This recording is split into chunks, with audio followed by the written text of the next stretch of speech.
Hey everyone, Drew here. So I'm gonna share something pretty vulnerable with you guys. A couple of weeks, maybe even a couple months back, I was hanging out with my friend CJ, and he was sharing with me this process he's been going through, just kind of examining his life and making some changes and corrections. And one of the things that he shared that's just really been very profound, and if you've been around our church here in Medford and part of Sons and Brothers, then you've heard this, but yeah, I'm just going to share it here. Share this truth that you can hide in the truth, but you can't hide in the facts.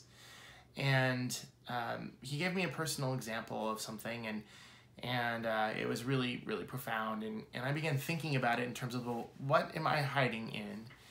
What is the truth that I freely say, but I hide and don't really truly own the facts about it? And something that I know the Holy Spirit began convicting me of immediately was my weight. Many people, if you've heard me speak, you've heard me joke about, like, you know, how I've been made the shape of a hobbit, you know, in that I joke about Taco Bell, and clearly I've had experience with that, and, you know, all that stuff. I do a lot of humor about my weight, but the facts about my weight are this. Like, I'm 40 pounds overweight. I am 40 years old, and I am afraid of figuring out what the hell to do about it. I have been paralyzed by this issue for a long time. I freely admit that it's an issue. I freely admit I need to do something about it. I vulnerably say that it's something I need to do something about, but I don't really get factual about it and about the reality of it. And if I were to say the truth is I'm 40 pounds overweight. The facts are that because I'm 40 pounds overweight, I'm also really out of shape. You know, you can be a little overweight and be in good cardio shape. I am not. I think it's been probably about 20 plus years since I was consistently involved in any sort of attempt to be in good health physically. You know, I think probably about that time in my life I got involved in dealing with my own emotional stuff and my relational stuff, and in that season of life, it was really easy to justify neglecting my body because, you know, if I don't get my soul or my relationships under control, then what good? I got very spiritual about it.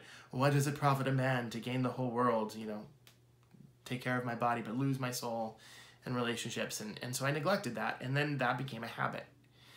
And then, you know, I've been in full-time ministry now for probably close to 14 years. It's really easy to neglect yourself when you're in ministry. And I haven't neglected my emotions. I haven't neglected my relationships.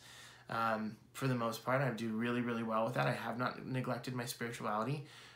For the most part, by and large, I do pretty good at managing the health of that. But I have allowed myself, and I think a lot of people in ministry, maybe a lot of people in helping professions, find themselves in this particular place where they allow themselves to devalue something and let it go because there's just so many demands, or there's just so much going on. And so my own personal health kind of has been that thing I've allowed to let go.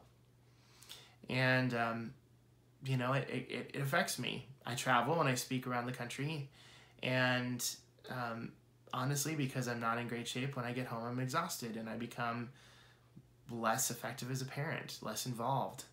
I am sure that it you know, makes me less of a pursuer in my marriage just because I'm tired. I know that it robs me of just being able to be fully alive and present when I do what I love to do. I'm a public speaker. I get in front of people all the time. I get up on stages and I speak sometimes to small crowds, but sometimes to large crowds, thousands of people at a time. And, you know, the honest truth is that whenever I'm going to do that, it's really a battle for me, not because I'm not confident in what I'm saying. I'm completely confident in what I'm saying. Not because I don't believe that God has called me. I know God has called me. It's because I'm ashamed of my body. And I am ashamed of my gut and my redundant neck flesh, this stuff right around in here. And I feel like a hypocrite for talking about health, even if it's emotional and spiritual health, when my physical body reveals that I'm not healthy. And I have hidden and maintained that broken place for a very long time. And when CJ began kind of speaking this stuff to me a couple weeks back, it began kind of stirring in my heart. And it was beginning to make me very uncomfortable. So in walks another friend. This friend is a guy named Samuel Henderson. And Samuel is a guy that I met probably close to a year ago now. And he is one of those guys that in my growing up years, I would have been very, very, very intimidated by. He's kind of doodly. He's a fitness instructor. He is a weightlifter. He is confident. And he has recently opened a gym here in Medford. And he's my friend. And since he has eyes, he sees my double chin. And he hears me talk about how I need to lose weight. And one of the things that Samuel has done is he has not shamed me, and he has not bullied me, but he has simply invited me to do some hard things and step into that. Well, he opened a gym recently here in town called Anazao. And it might sound like a weird name, but it really literally means, I believe it means coming back to life or coming alive. And he has challenged me, and I'm accepting his challenge to take authority back over a place in my life that I don't know that I ever truly had a lot of authority. And that's my physical health. Now, why am I sharing this with you on Facebook? First off, I'm very aware that there's a million people who share all their vulnerable journeys on Facebook. Yay, Facebook. So I just want to give you a spoiler alert. Here's another one. Yay. And so if you just want to block these videos, I'm sure that you have every right. You have every right to do that. I won't be offended. But why would I choose to?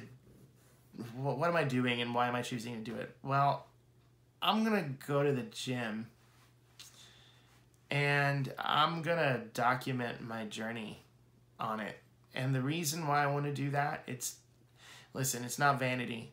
I have no vanity. I would rather you not watch my flabby man boobs fly in the wind as I attempt to do things called squats. I would rather you not see my huffing and puffing and probably coming close to vomiting while I attempt the Satan-built machine called the rower.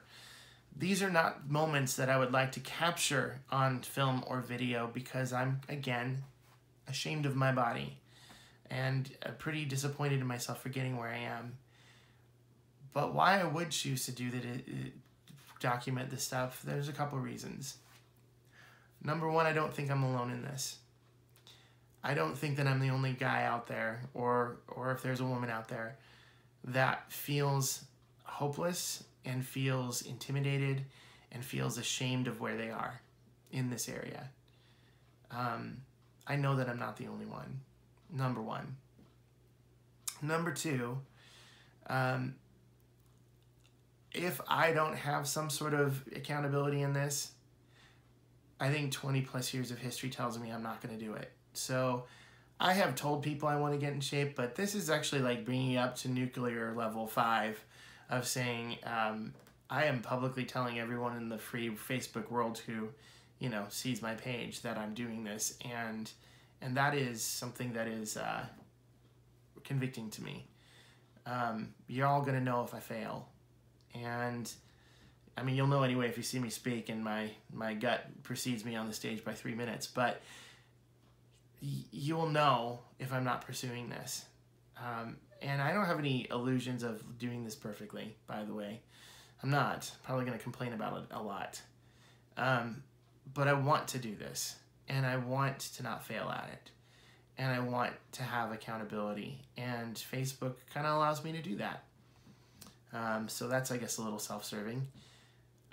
3, because I know that there are people who feel probably similar to me, because I know that there's accountability in this, I think there's also opportunity in this, because I want to invite people along on this journey with me, not just following along on their Facebook feed, which, maybe the few people that will follow this just for a good laugh or because they're rooting on the guy and because Biggest Loser isn't on TV anymore or something. I I want to invite people in on this journey with me. Anazao is a great place. It's a simple place. It is a place where I have not felt intimidated, and that has been huge for me. It's a beginning forming of a community of health in downtown Medford, and it's being led by a pretty cool guy whose heart is to help people recover their life and heal in the area of physical fitness. And you know, sometimes when you lead with one area, other places follow too.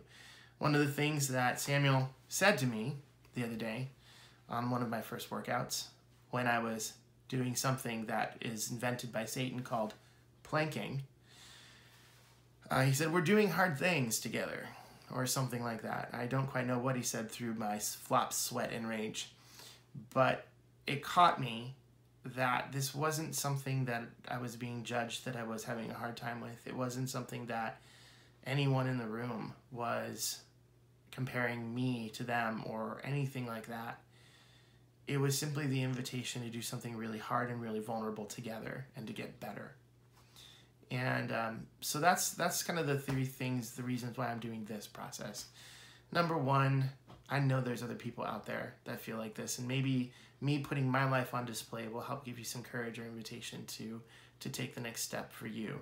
And I know it's December. I know I'm about a month early for New Year's resolutions, but you know what? Be an overachiever for once and do your resolution early. Join me at Anazao. I know I need accountability. I know that if I don't do something this drastic, I will find an excuse. God knows I will find an excuse not to exercise. I have made 20 years of excuses, and I don't get to do that anymore. And number three, I want to invite other people along this journey with me. Now I understand I'm in Medford, Oregon. If you're not in Medford, Oregon, you know, you're obviously not going to make the trek over here to join me at this little gym. But I want to encourage you to join me on this journey wherever you are. Find a place that you feel safe and accountable, and go and get better. If you are in Medford and you're not currently attached to a gym, come and check it out and watch me flop sweat while you flop sweat next to me, or let's attempt other things like strict presses and other fancy weightlifting fitness type words. We're all going to learn together. But come and do this with me and with Samuel and with the rest of the community there at Anazao. And also, because I'm bored. No, I'm not bored. I have a lot going on, but I think that this will be at least entertaining for me, maybe entertaining for you, and maybe encouraging if you're in a place where you need this. If you are one of those fit people out there that have a gym that you love, have a community that you love, and are doing really good at taking care of this area of your life, thank you for being role models. And I bless you in your fitness level, and try not to laugh at me while I document my attempts to get healthy. So yeah, that's it. More videos and probably posts will follow this one. So yay, fitness!